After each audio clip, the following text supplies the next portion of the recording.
Assalamualaikum warahmatullahi wabarakatuh. Bertemu lagi dengan saya Ari Cahyawarti. Kesempatan ini kita akan belajar bersama berkaitan dengan analisis varian satu jalan sel sama. Ya, ini analisis cara manualnya.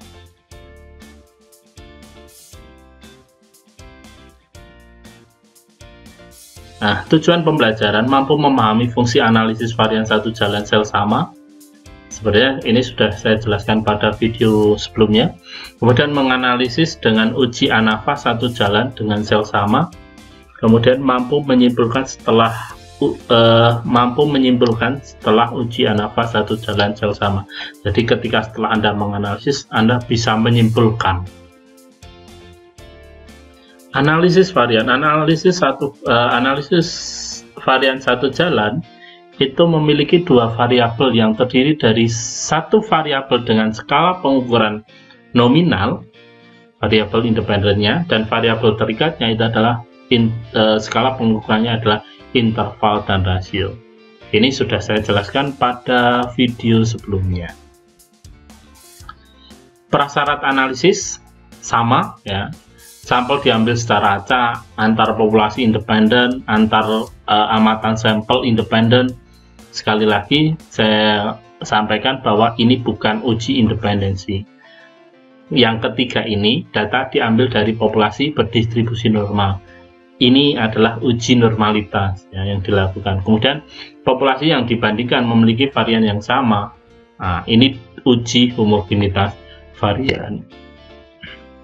Nah, ini kenapa disebut ANAVA, yaitu dilihat dari sini ya. Ini adalah varian. Nah, ini adalah varian. ANAVA mendasarkan analisisnya pada varian di seluruh populasinya dan dapat dirumuskan S kuadrat sama dengan sigma J sama dengan 1 sampai B, sigma I sama dengan 1 sampai A, kurung buka XIJ min X bar ya, kuadrat per NK min 1 ya. Jadi itu ANAVA, fungsi ANAVA pada sampel ya. Jumlah kuadrat JKT adalah pembilang pada persamaan di atas. Ini jumlah kuadrat itu ini ya. JKT itu adalah sigma J sama dengan 1 sampai B, sigma I sama dengan 1 sampai A, kurung buka XIJ min X bar, titik-titik. Ini maksudnya adalah rata keseluruhan, kurung tutup kuadrat. Ini adalah JKT. Dengan menggunakan sifat-sifat penjumlahan sigma ini dijabarkan, itu diperoleh ini. JKT itu sama dengan N, sigma J sama dengan 1B, XJ min X bar kuadrat ditambah sigma J sama dengan 1B sampai B, sigma I sama dengan 1 sampai A, XIJ min XJ bar kuadrat ya. Bedanya ada di mana? Ya, ini yang pertama ini. Kemudian yang ini adalah X bar J ya. Kalau ini adalah X bar rata dari keseluruhan, kalau ini adalah rata dari perlakuan. Suku pertama itu adalah ini. Itu adalah JKA. Suku kedua yang tadi sudah saya sebutkan tadi, itu adalah JKG. JKA itu adalah jumlah kuadrat antar perlakuan, itu JKA. Dan suku kedua disebut jumlah kuadrat galat. Jumlah kuadrat galat, G-nya adalah galat. JKT itu sama dengan JKA ditambah JKG, sama ya dengan ini ya. Ya. ANAVA satu jalan dengan sel sama. Jadi ini di video ini saya menjelaskan rumusnya terlebih dahulu ya. Menjelaskan rumusnya terlebih dahulu, kemudian nanti saya kasih contoh soal dengan cara manual. Estimator dari varian antara populasi perlakuan itu adalah sigma kuadrat. Adalah S1 kuadrat. Estimator dari varian itu maksudnya S1 kuadrat. Disebut juga RKA ya. Jadi RKA itu adalah estimator dari varian populasinya. RKA itu adalah rata kuadrat antar perlakuan, ya, yang memiliki derajat bebas DKA. DKA ini sama dengan B-1. Nah, dapat dinyatakan dengan persamaan S1 kuadrat varian 1 kuadrat sama dengan JKA per B-1, ya.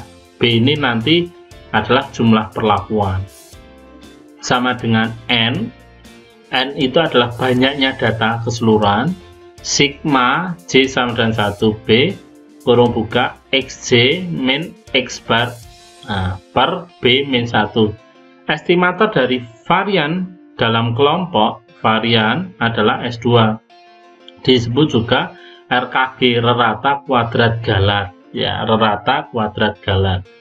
S2 kuadrat, kalau S1 itu adalah RKA, S2 itu adalah S2 kuadrat itu adalah RKG. Nah, JKG dibagi AB min B. A ini adalah banyaknya data, B ini adalah banyaknya perlakuan, min banyaknya perlakuan. Sama dengan sigma J min sama dengan 1 sampai B, sigma I sama dengan 1 sampai A, kurung buka XIJ min XJ bar kurung tutup kuadrat per AB min B. Nah, gitu ya, yang perlu saya kira kalau rumus seperti ini akan lebih jelas ketika kita berikan contoh. Ini kita tadi telah memperoleh rumus JKA, JKG, JKT, kemudian DKA kita sudah, kemudian RKA kita sudah bahas di slide sebelumnya. Nah, F itu adalah RKA dibagi RKG, ini F amatan, itu yang kita akan cari itu, ya. Kemudian nanti kita lihat, kita bandingkan dengan F tabel dengan formulasi yang lebih praktis, ya. Nanti JKT itu nanti rumusnya ini min G kuadrat per AB, JKA ini JKA sama sigma J sama dengan 1 sampai B, TJ kuadrat per A min G kuadrat per AB. Nah, muncul G dan muncul T. T itu apa? T ini adalah total jumlah dari misalkan X11 ditambah X12 X11 ditambah X21 ditambah X31 ditotal lah, ini dapat T1, ya, itu T. Kalau G itu adalah jumlah dari keseluruhan, itu G. Nah, kemudian X bar 1 itu adalah rata dari perlakuan 1, ya. Kemudian X bar 2 itu adalah rata dari perlakuan kedua. X bar C itu adalah rata dari perlakuan ke B, gitu ya. Jadi ini saya akan coba menunjukkan ada titik di sini. Nah, saya biar konsisten, ya, bahwa urutan data pertama itu adalah data ke, ya. Kemudian ini adalah perlakuan keberapa, nah gitu. Atau nanti kalau di ANAFA titik ini menunjukkan baris, kemudian yang sini adalah menunjukkan kolom, ya. Jangan bingung dengan titik-titik ini, ya, tapi titik itu ada maksudnya. Saya kasih contoh, misalkan 4 metode ABC diberikan kepada kelas yang berbeda sebagai sampel.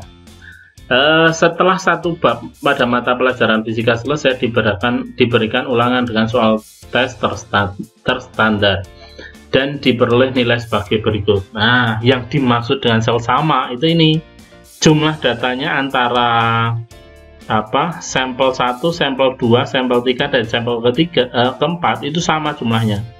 Kita lihat ya, jumlahnya ada berapa? 1, 2, 3, 4, 5, 6, 7, 8, 9, 10. Ada 10 data. Setiap sampel itu ada 10 data semuanya. Kalau dalam penelitian tentunya itu kan karena kita masuk ke lapangan, tentunya itu kan jumlah datanya itu kan akan berbeda, ya. Maka yang sering digunakan itu adalah dengan sel tidak sama. Tapi kalau misalkan kebetulan atau dibuat sama, itu juga bisa ya. Maka menggunakan sel sama ini. Jika tingkat signifikansinya 5%, tentukan keputusan uji tersebut. Nah, ini langkahnya seperti biasa, kita tentukan terlebih dahulu hipotesisnya ya. Hipotesis nolnya itu mu1, mu perlakuan 1 sama dengan mu perlakuan 2 sama dengan mu perlakuan 3 sama dengan mu perlakuan 4. Hipotesis alternatifnya paling sedikit ada 2 rata yang tidak sama. Nah, gitu. Saya tidak menuliskan mu1 tidak sama di sini ya. mu1 tidak sama dengan mu2, tidak sama dengan mu3, tidak sama dengan mu4. Itu bukan begitu cara menulis hipotesis alternatifnya ya. Karena kalau misalkan nanti beda satu saja, itu adalah hipotesis alternatif gitu. Atau Anda bisa menggunakan kalimat ini, variabel bebas. Variabel bebasnya tadi adalah metode ya, tidak berpengaruh terhadap variabel terikat. Variabel terikatnya adalah prestasi atau nilai fisika gitu ya. Kemudian hipotesis alternatifnya adalah variabel metode berpengaruh terhadap nilai fisika. Ini hipotesis alternatifnya. Alfanya kita ambil 0,05 atau 5%. Statistik uji yang digunakan adalah uji F, ujian alfa. Kemudian komputasi. Komputasinya metode, ini Anda buat seperti ini ya. Tabel bantunya Anda cari G-nya, nilainya 75. Ini diperoleh dari penjumlahan ini 91 dijumlahkan. Kemudian rata 7,5 diperoleh dari 75 dibagi 10. Rata itu kan seperti itu. Jumlah dibagi N-nya, banyaknya data. Kemudian nilai G ini diperoleh dari penjumlahan ini. Kemudian X bar, perlu Anda pahami, X bar ini bukan rata dari reratanya, bukan, tapi X bar ini adalah rata dari keseluruhan ini ya. Ini 8 ditambah 8 tambah semuanya dibagi, jumlah semuanya kan 289 dibagi 40 karena jumlah data keseluruhan adalah 40. Nilainya adalah 7,225. Itu seperti itu ya tabel bantunya. Kita mencari JKT. JKT itu adalah rumusnya ini. Rumus ini maksudnya apa? Rumus yang ini ya, itu maksudnya adalah seluruh data ini dikuadratkan, dijumlahkan.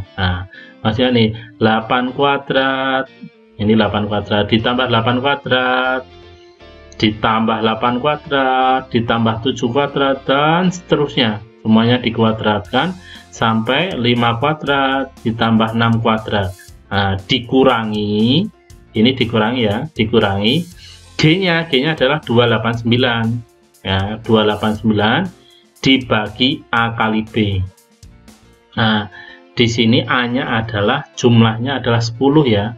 10 dikali 4. Diperoleh nilai JKT-nya adalah 160,975. Begitu ya, untuk mencari JKT dengan cara manual itu dikuadratkan dikurangi G per A kali B. Begitu ya. Mudah-mudahan bisa difahami. Kemudian yang berikutnya adalah JKA. JKA itu diperoleh dari, ini rumusnya yang tadi ini sudah saya tuliskan di slide sebelumnya. Sigma J sama dengan 1 sampai B, TJ kuadrat per A min G kuadrat per AB. Yang saya akan jelaskan ini maksudnya apa ini. Ini adalah totalnya ini. Totalnya ini kan total 75. Ini seharusnya saya nuliskannya bukan G ya, tapi T ini. 75, 91. Ini 75 dikuadratkan. 91 dikuadratkan, 69 dikuadratkan, kemudian 54 dikuadratkan per 10 ya, per A-nya. Jumlah datanya ini kan ada 10 ini ya, jumlahnya ini ada 10 dikurangi 289 kuadrat per 10 kali 4 sama dengan ini Nah, setelah dihitung kita peroleh 70,275. Nah, itu cara mencari JKA. Caranya memang harus seperti itu kalau manual ya, harus langkah demi langkah. Nah, mudah-mudahan ada bisa mengikuti ya. Kemudian untuk mencari JKG, nah JKG itu tinggal JKT min JKA. 160,975 dikurangi 70,275 sama dengan 90,7 ya. Ini komputasinya, Mas. Ini kita masukkan ke dalam tabel, masukkan ke sini. Ini JKA, JKA, JKG, ya, JKG-nya 90,7. Nah, kemudian ini adalah JKT. Kemudian kita mencari derajat bebas untuk A, ya. Sama dengan B-1. B ini adalah jumlah perlakuan, ya. 4 min 1 sama dengan 3 ya. DKA-nya 3, kemudian DKG-nya itu sama dengan AB min A kali B min B. A kali B itu kan 4 kali 10 min 4 sama dengan 36. Ini adalah DKG-nya. Kemudian kita cari RKA. RKA ini adalah JKA dibagi DKA. 70,275 dibagi 3, 23,425. RKG itu adalah JKG dibagi DKG, 90,7 per 36. Nilainya adalah 2,519. Kemudian kita peroleh F-nya. Dari mana? F-nya adalah RKA dibagi dengan RKG. 23,425 dibagi 2,519 sama dengan 9,298. Nah, begitu caranya. Pada langkah berikutnya adalah menentukan daerah kritis. Daerah kritis itu cara menentukannya seperti ini. F0,05 ini adalah alfanya. Kemudian 3 ini adalah derajat bebasnya untuk A ya. Kemudian 36 ini adalah derajat bebasnya galah G, DKG ya. Sama dengan 2,866265. Nah, DK sama dengan F, di mana F lebih besar 2,866265. Bagaimana cara memperoleh nilai ini? Nah, cara memperoleh nilai ini Anda bisa melihat tabel ya. Tapi yang saya akan contohkan ini adalah menggunakan Excel ya. Ini caranya. Perhatikan, saya perbesar terlebih dahulu. Nah, nilainya diperoleh dari ini. Caranya F INV. Nah, probability-nya berapa? Yang kita maukan 5% atau 0,05. Kemudian derajat bebasnya adalah 3, DKA-nya 3, kemudian di derajat bebas yang keduanya adalah atau DKG-nya adalah 36. 36 ini diperoleh dari A kali B min B. A-nya itu 10, kemudian B-nya adalah 4, maka 10 kali 4, 40 dikurangi 4 itu 36. Kurung tutup. Nah, 2,866266. Nah, kemudian saya masukkan, nah ini ya. Yang tadi 266 gitu ya. Ini adalah kalau yang tadi pembulatan ini tidak dibulatkan, ada nilai di belakangnya. Ya, kemudian padahal F observasinya adalah 9,298. Daerah kritisnya itu kan lebih besar dari 2,866265. Maka F observasi ini adalah bagian atau anggota dari daerah kritis. Keputusan ujinya adalah H0-nya ditolak ya. Kesimpulannya apa? H0 ditolak. Yang perlu Anda pahami seperti ini ya. Kalau di sini ya, jika F observasi itu lebih besar dari 2,86265, H0-nya ditolak.